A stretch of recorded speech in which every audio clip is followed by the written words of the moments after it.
Good afternoon, everyone, and welcome to Live at 4. It's Friday. You're not happy it's Friday? It's Friday, yes I am.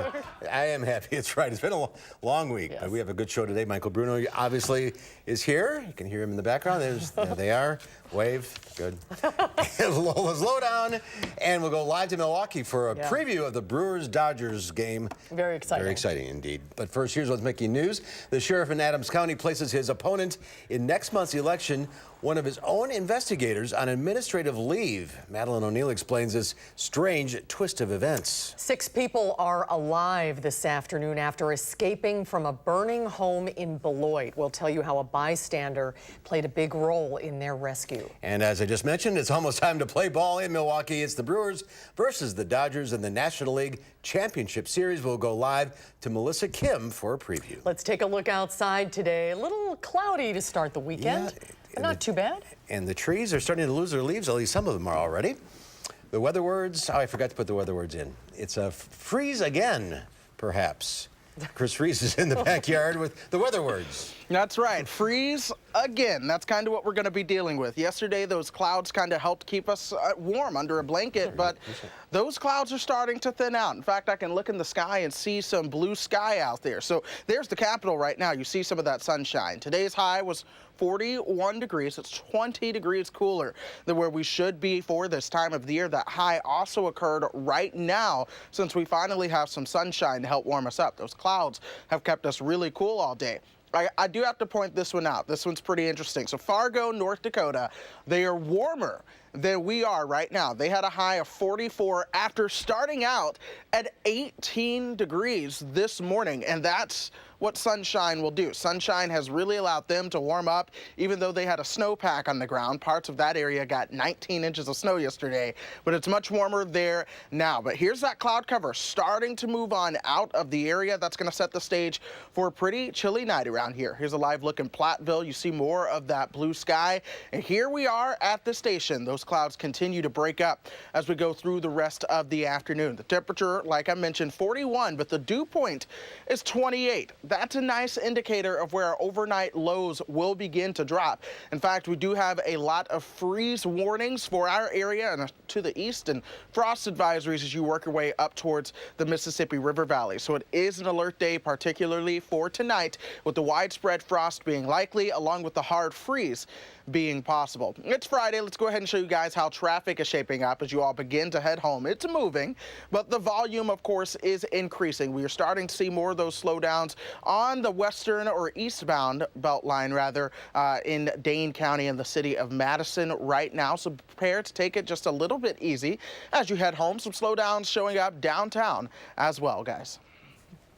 All right, so once we have a hard freeze, then there's no more freeze warnings. No more after that. It's all based on the growing season, and as we see this growing season come to an end, they will stop issuing those freeze warnings. So if we do make it into the upper 20s tonight, that'll be the last one until, well, next year. All right, it looks like it may do that. All right, Chris, we'll check back in a few minutes. Thank you. Thank you, My pleasure. Chris. First at 4, just weeks before the election, a challenger in the Adams County Sheriff's race is on administrative leave, placed there by his opponent. Sheriff Sam Wolin says he put investigator Brent York on leave Wednesday after new evidence regarding a 2001 jailhouse incident came forward. Our Madeline O'Neill explains why York, the challenger in the sheriff's race, says the timing is suspect. Maddie? Mark and Susan, York is calling this move highly personal and politically motivated.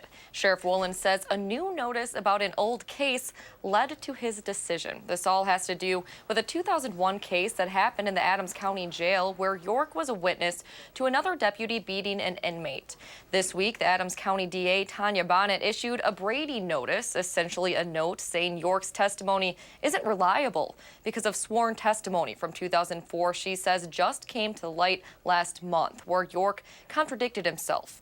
Wolin says in a statement that York was put on administrative leave until a determination could be made about his testimony in the case. In a post on Facebook, York says, quote, "The past 2 days have been extremely difficult for me and my family as I try to process the timeliness of this information." We had many other questions about this case, but Wolin declined to comment further. York didn't immediately respond to our requests for comment. We did just get a release from Bonnet. She said she didn't make this decision lightly. The Appleton Post-Crescent reports that Bonnet has endorsed Wolin in the election, and York told the paper Bonnet was concerned about what York would say in public about Wolin's son, who the paper reports had been in legal trouble. The two will still face each other in the general election November 6th. It's a complicated case. Yeah. All right, Maddie O'Neill in the News Center. Thank you. A passerby rescued 4 people from a burning home in Beloit this morning. 2 others escaped on their own. The man was driving on 10th Street when he saw the fire. He pulled a child and an adult from the 1st floor and caught 2 children that were trapped on the 2nd floor. 2 adults on the 2nd floor jumped down. The fire started by discarded smoking materials and caused $67,000 damage.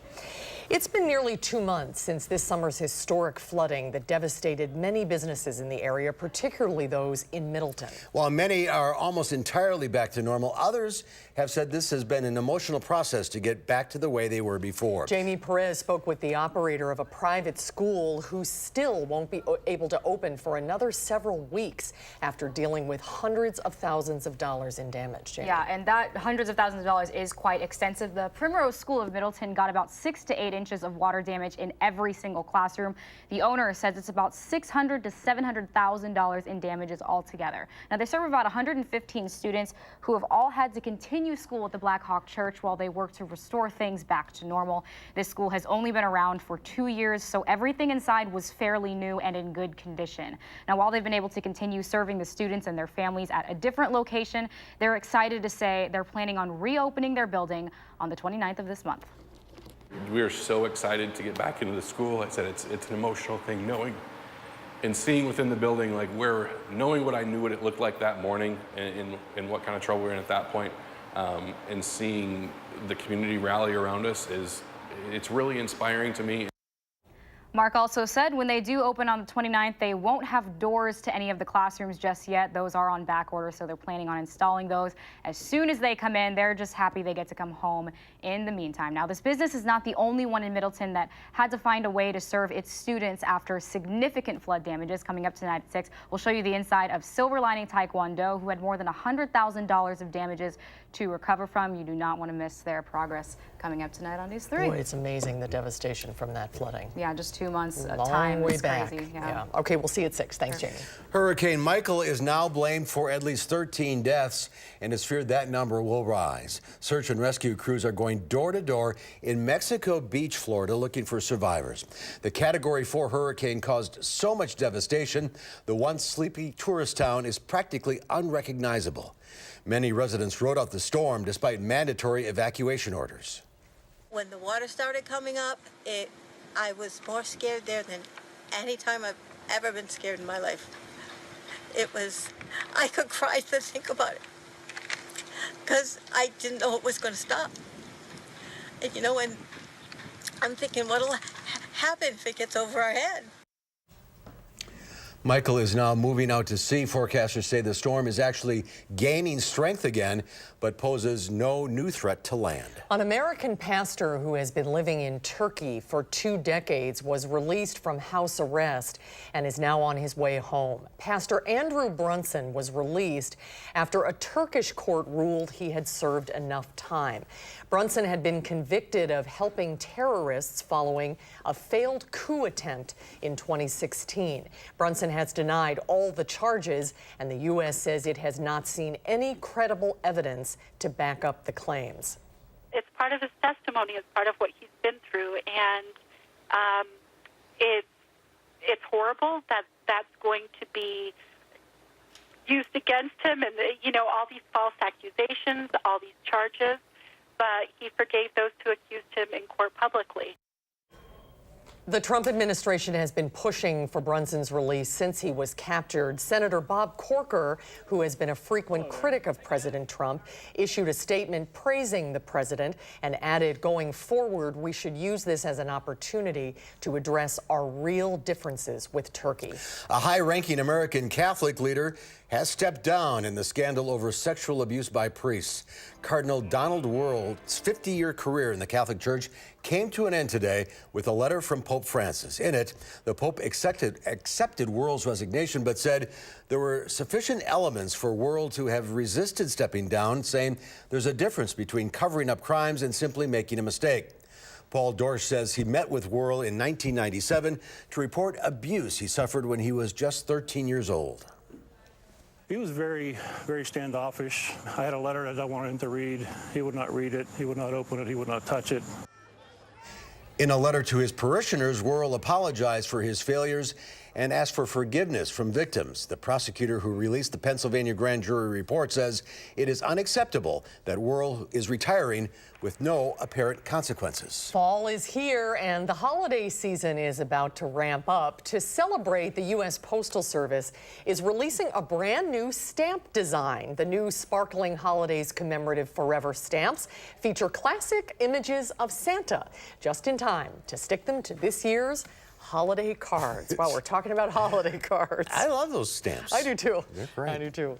Well, the Brewers and the Dodgers begin what could be a 7-game series tonight at Miller Park. When we come back, the winner of the series is heading to the World Series. Melissa Kim is up next. This is a live look at Miller Park. We'll join her from Milwaukee when Live at 4 continues.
Well, this explains things. A new study says nice people may finish last when it comes to money.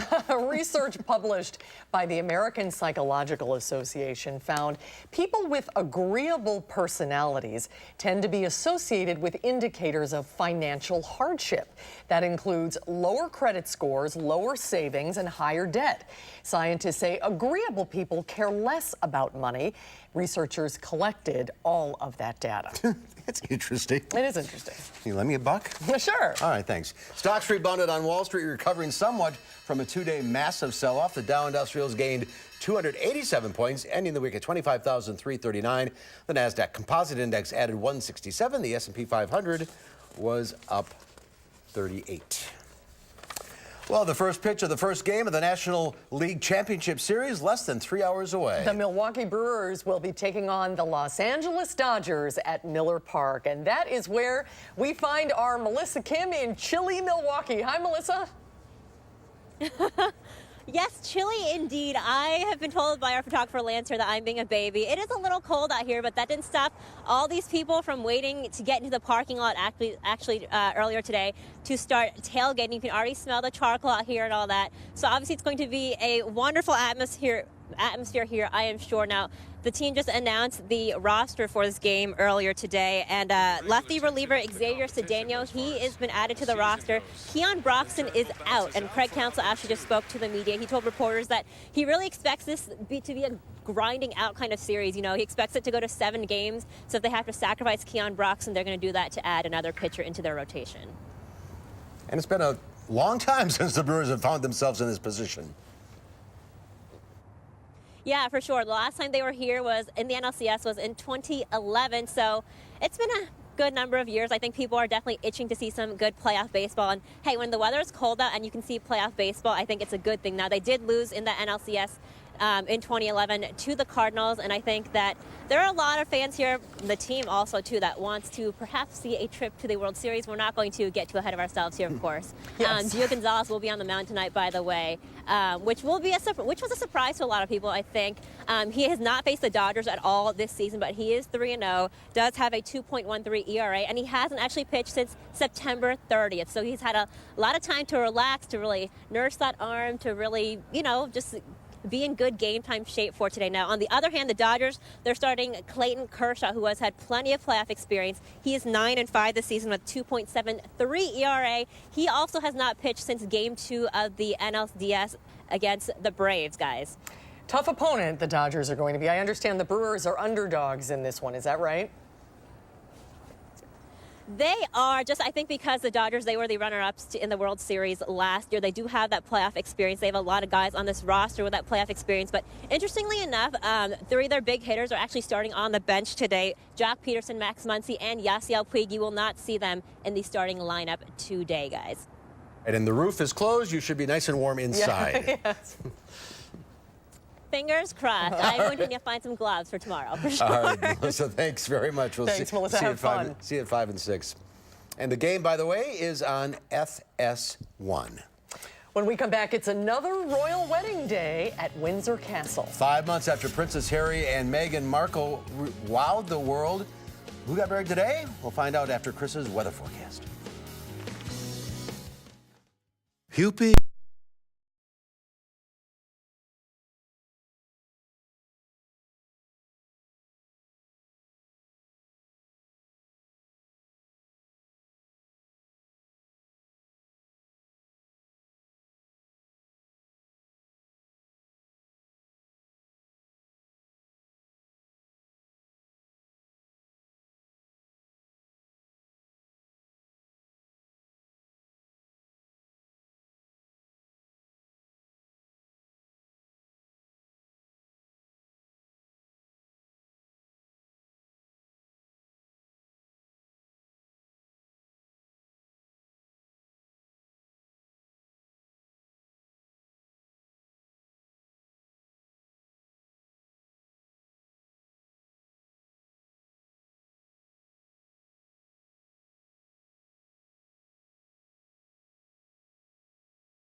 Take a look at this. Remember when it was a big deal that robots could walk? Well, now they can almost do parkour. Boston Dynamics released a new video showing its Atlas robot's latest impressive moves. Watch as Atlas bounds effortlessly over various obstacles. From this angle, you can see how it's able to move laterally while moving vertically. At least we know our future robot overlords will be graceful. That is fascinating and terrifying at the same time. That's a robot. That's incredible. All right. Incredible. Today is Friday, October 12th. It is National Farmers Day, a day to honor the hardworking men and women who provide the food on our tables every day. Yes, thank you. Awesome. Today is also a day to indulge in Cajun cuisine. It's National Gumbo Day. The dish originated in Louisiana in the early 18th century and is the official food of the state. Gumbo can contain meat, chicken, or seafood, but it's not gumbo without okra.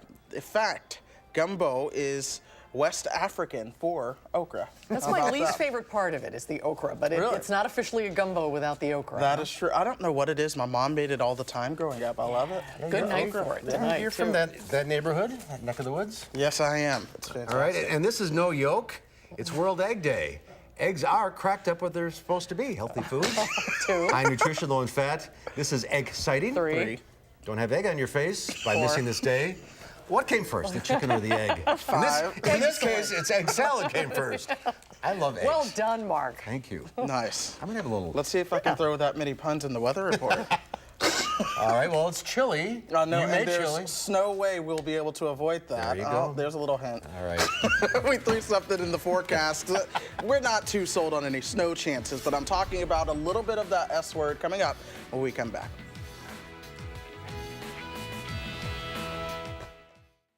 Rescue.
Good Friday afternoon. We do have an alert day that's continuing into tonight. That's because we have a better chance at seeing those freezing temperatures overnight and into your Saturday. So a hard freeze is possible. Frost is going to be likely, but the days of the growing season are numbered.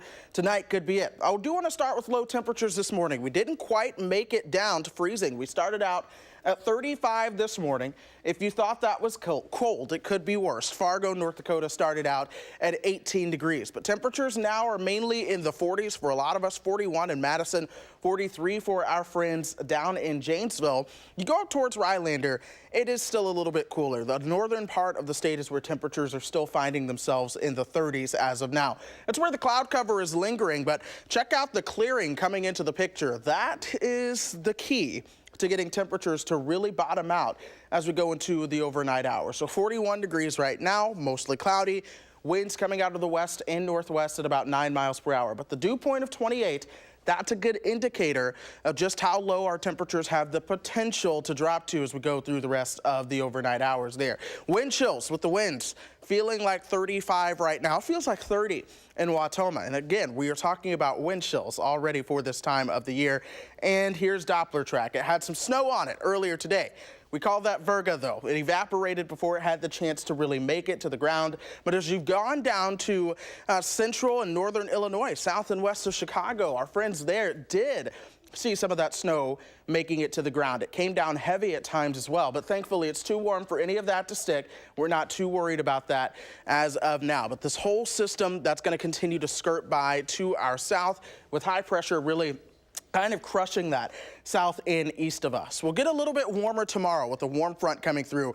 That swings a cold front in here by the time we get you into Sunday, but we're paying attention to this wave of low pressure that's going to be developing along that. That'll work its way to the north and east, and we have a chance for some showers out of that, and it could be just cold enough for a few snowflakes to mix in Sunday night into Monday. Now, we don't have to sell out Kroger, but nonetheless, we are watching that potential for a snowflake or two. Once the skies clear tonight, we'll see our temperatures drop down into the upper 20s. Tomorrow, winds turn out of the south, so we get a little bit warmer. We'll see those highs right around 50 degrees. Then the clouds come in. Check out this. Winds out of the south and west to our south and east. Winds out of the northwest to our northwest. This is the cold front. That'll come through early on Sunday morning. Temperatures will begin to stabilize, but then comes that next wave. And once again, it's showing you the potential of rain potentially mixed with a snowflake or two. We're going to be right on the edge of the temperatures there Sunday night and going into your Monday. But in the meantime, we do have those freeze warnings that are going to stay in play for tonight as temperatures drop into the upper 20s. And then we have more cold shots to come our way. Here's the beginning of next week with a cold shot coming in. By the end of next week, we'll begin to warm things up ahead of the next cold shot that'll come in towards the end of the month. So we're going to see these temperature roller coasters that ultimately keep our temperatures trending cooler than average as we go through the next 6 to 10 days. But we want to see those cooler temperatures coupled with weather that is drier than normal, because that's good for the fall colors. And I know we're seeing a lot of those colors peak to our north, but here in the southern half of the state, that's something that we truly do want to see. So 29 degrees tonight, mostly clear and cold. Freeze is again possible. We'll be a little bit warmer tomorrow as temperatures make their way into the lower 50s. But then we drop the temperatures once again. We'll stay in the mid and upper 40s for a lot of highs. Again, Sunday night, we'll see some light rain. It could be just cold enough for a snowflake or two to mix in. We don't have to get our Christmas decorations or anything out yet. Don't tell that to Susan. She'll be out there tomorrow. Oh, I'll do it. I'll be out there tomorrow too. So I'm with you, Susan. We gotta wait just a little bit, but we're gonna see those temperatures begin to come down just a little bit as we go through the rest of the month. Probably. Second half of October. Absolutely. Going to get there eventually. Yeah. All right. Thank you, Chris. Thanks, and Chris. It's the final week. Where does the time go for Prep Mania football, the high school football game of the week? It's a battle for first place in the Capital North Conference as Lakeside Lutheran plays Lodi and Wanakee. Jay Wilson brings you the game live on TVW and Channel3000.com tonight at 7 o'clock. Britain's royal family is back at Windsor Castle celebrating another royal wedding just 5 months after Prince Harry and American Meghan Markle tied the knot. This morning, the Queen's granddaughter, Princess Eugenie, married her British prince. Gwen Baumgardner has the story from a very windy Windsor. wedding fever swept through Windsor along with 60-mile-per-hour gusts that blew off fascinators and swept page boys and bridesmaids off their feet. Once safely inside St. George's Chapel, Princess Eugenie married tequila executive Jack Brooksbank in a lavish ceremony. I, Eugenie Victoria Helena. The bride is ninth in line to the British throne and daughter of Prince Andrew and Sarah Ferguson. It's the first time the royal family has been seen together since Prince Harry and Meghan married at the same venue in May. For this ceremony, the Duchess wore blue. Princess Eugenie is known for her bold fashion statements, donning show-stopping fascinators alongside her sister Beatrice. But for her wedding day, she chose simplicity and elegance. You kind of question with her and her sister why they wear the things they do sometimes, the choices they make, but I think that's really nice. Thousands of well-wishers line the streets of Windsor. For some, it's British tradition. We came for Harry and Meghan's wedding. We also came for Charles and Camilla's wedding back in the day. So we always visit Windsor when there's a royal wedding on. The guest list was even bigger than Harry and Meghan's. 800 people were invited for Eugenie and Jack's big day. Among them, a slice of Hollywood, including Demi Moore, Liv Tyler, and Naomi Campbell. Following the ceremony, Princess Eugenie and her new husband took a romantic carriage ride through the historic town. Gwen Baumgartner, CBS News, Windsor. Oh, I love a royal wedding. The I tradition love it. there. She looks beautiful. The new couple will continue to live and work in London. They recently moved into a cottage at Kensington Palace, right next door to Prince Harry and Meghan. That'll be something. All won't the it? family. When we come back, we head to the movies. We'll check out the new critically acclaimed film, First Man. It's the story of Neil Armstrong and his mission to the moon. That's when Live at 4 continues.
sun is out on the Capitol on this Friday, a little bit anyway. This weekend has started. It's been a half century since Apollo 11 made history. Now a critically acclaimed new movie takes us back to the time when many people thought it was impossible to land on the moon. David Daniel has a preview of the new movie, First Man. I believe that this nation should commit itself to achieving the goal of landing a man on the moon and returning him safely to the earth. 50 years after we went to the moon, First Man reminds us that first trip was an uncertain and dangerous journey. Do you question whether the program's worth the cost in money and in lives? Ryan Gosling stars as Neil Armstrong as director Damien Chazelle draws back the curtain on one of the 20th century's most private public figures. We need to fail down here so we don't fail up there. This isn't just another trip, Neil. You're not just going to work. Do you think you're coming back? The incredible amount of sacrifice and loss that they experienced during the course of these missions, the human element of the story is just really fascinating, and was an honor to be a part of telling. First Man shows the cost paid by the astronauts' families. Claire Foy plays Armstrong's wife, Janet. Their stories are no less worthy of being told. And I think Janet, in particular, was just an extraordinary woman. Jan, you have to trust us. We've got this under control. No, you don't. All these protocols and procedures to make it seem like you have it under control. But you're a bunch of boys making models out of balsa wood. You don't have anything under control. I wanted the movie to feel immersive, so it felt like a world. It just felt like you were there in the 60s with these people. You weren't looking back with hindsight. You were in real time going through their steps in the capsules, on the moon. That's one small step for man. Back on Earth in Hollywood, I'm David Daniel. Oh, I can't wait to see that. And Will Loper will be here on Monday and tell us what he thinks of this film. Well, still to come at 4, there's something rotten at the Overture Center this weekend. And that's a good thing. Michael Bruno goes backstage of the Broadway musical Something Rotten and will meet a Middleton native who is touring the country with the show. That's when Live at 4 continues.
Friday afternoon, time for that traffic report as you all begin to head home. Here's a live look at the Beltline and Seminole Highway. You see some of those lights beginning to stack up, especially in the eastbound direction there. And that's kind of the general theme of what we've been seeing in terms of the traffic. Let's go ahead and show you some of the speeds. As you get over towards Verona Road, most folks in the eastbound lane are moving about 15 miles per hour. Then Park Street headed into town right now.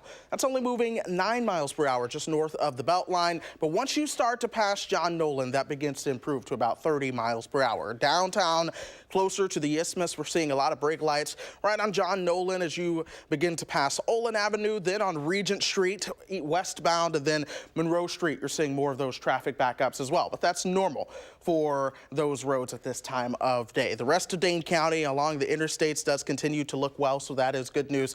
Most roads are moving smoothly, of course, other than the Beltline, but it's going to take you about half an hour from University towards the interstate heading eastbound, then from Verona Road to John Nolan headed eastbound on the Beltline. That's going to take you about 13 minutes this afternoon, guys. All right, Chris, thank you.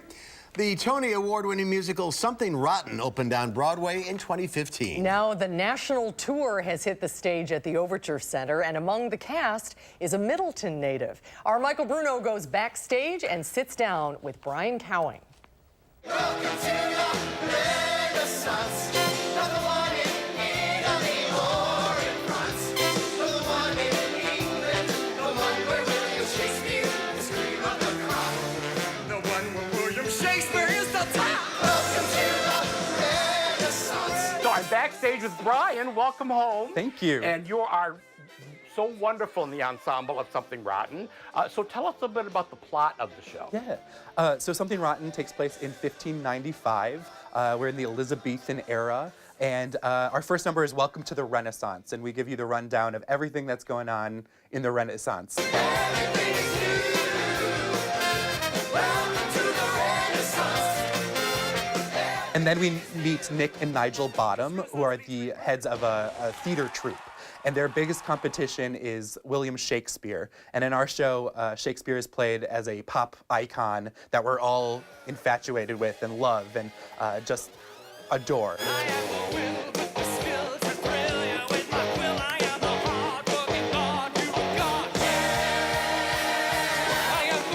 They are a little down on their luck.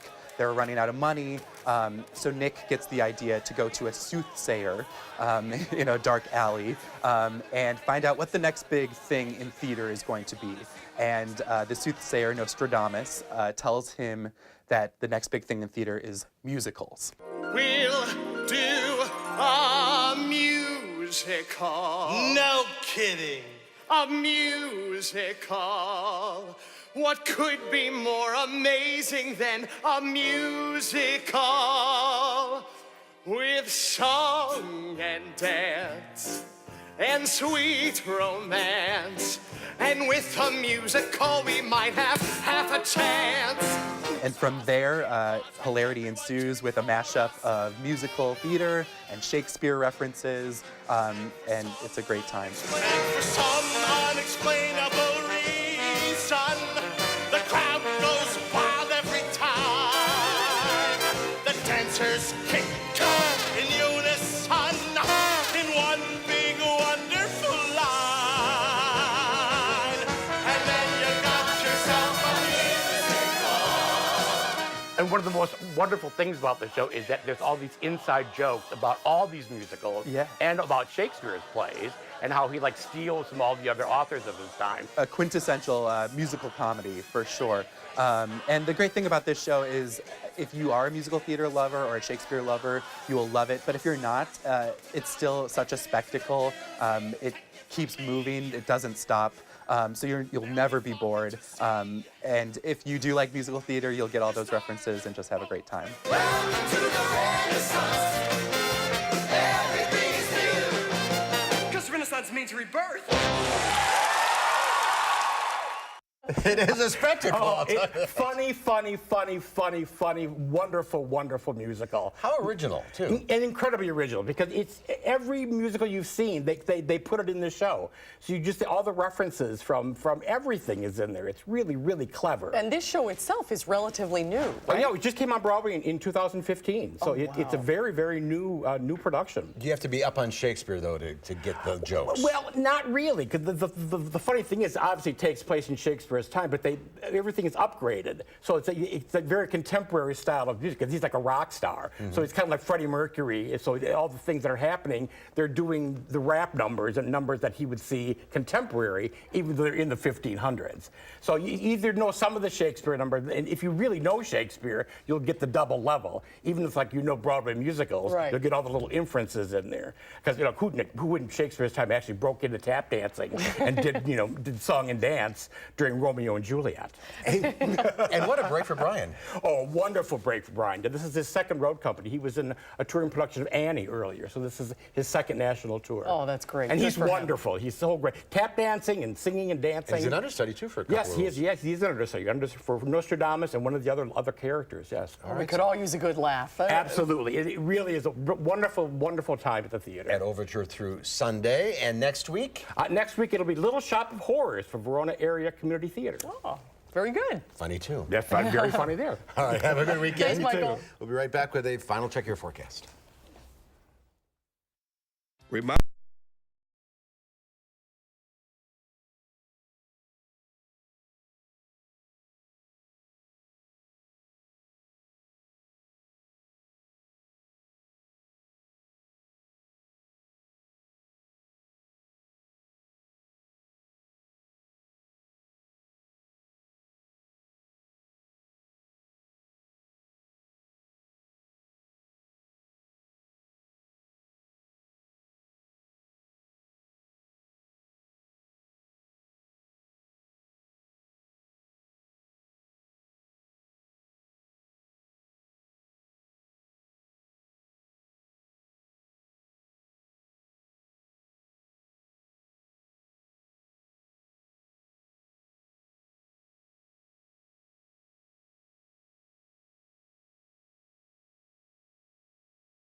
A little chilly out there. Absolutely, it sure is. And it's going to get chillier going into the overnight hours. This evening, we will see our temperatures fall into the upper 20s. So that's the reason for an alert day. Here's how it'll play out. 39 to 33 over the evening with decreasing clouds. Then overnight into tomorrow, especially right around sunrise tomorrow, temperatures will be in the upper 20s. So if you're going to be out early, just bundle up. But then we recover. We'll see our temperatures top out into the low 50s with some sunshine into Saturday. Nice little warm front's going to come through. You might have to close your windows tonight. I might have to close them. We'll You had see. them open last night. I know. I'm liking not running the AC, so I'm keeping the windows open. It's just What about chilly the furnace, though? I don't have that either. All right. Thanks, Chris. Coming up Monday here on Live at 4, we'll look at the renewed effort by the military to identify service members who are listed as missing in action. And our film critic Will Loper will be here to tell us what he thinks of the new movie, First Man, that we just profiled. That's coming up Monday on Live at 4. Moving.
Well, the fall weather is here, and you know what that means. Halloween isn't far away. That's just one of the stories Lola and intern Louie have dug up for this week's edition of The Lowdown.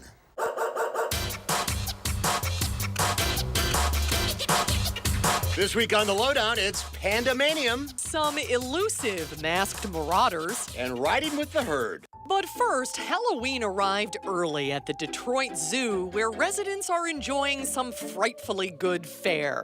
Zoo staff provided special seasonal munchies to anteaters, great apes, grizzly bears, penguins, even vultures. On the menu, pumpkins, corn stalks, and other fall goodies filled with treats.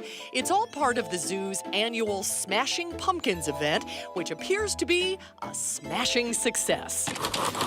2-year-old twin pandas have begun to live independently from their mother in southern China. The twins, both males, celebrated their second birthday this week, and now these adorable siblings, weighing about 135 pounds, are just like 6-year-old children, and they can live alone without breastfeeding.